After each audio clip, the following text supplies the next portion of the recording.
আর যেই সন্তানরা হাফেজ হয়েছে, হয় তোমাদের তো ডেলি ফুলের মালা পড়া দরকার। কেন আল্লাহ জান্নাতের ভিতরে একটা শহর বানায় রাখছেন, যার শহরের নাম হলো তুবা। ইন্না ফিল জান্নাতি লাওয়াদিয়ান ইউকালু লাহু তুবা। জান্নাতের ভিতরে একটা শহর আছে যেটাকে তুবা বলে। খালাকাল্লাহু মিন মারজান, যেটাকে আল্লাহ মারজান পাথর দিয়া বানাইছেন। লাহু ৭০ আলফা বাবান, যা ৭০,০০০ দরজা। আলা কুল্লি বাবিন ৭০ আলফা মালাইকাতান, প্রত্যেক দরজায় ৭০,০০০ ফেরেশতা। হাফেজের যালিকা লিহাফিজিল কুরআন, এটা হলো হাফেজে কোরআনের জন্য।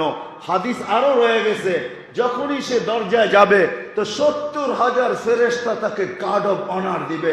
সর্বশেষ দরজা যখন অতিক্রম করবে তো ৪৯০ কোটি ফেরেশতা তাকে গার্ড অব অনার দেওয়ার পরে আসল বাড়ির গেটে পৌঁছবে।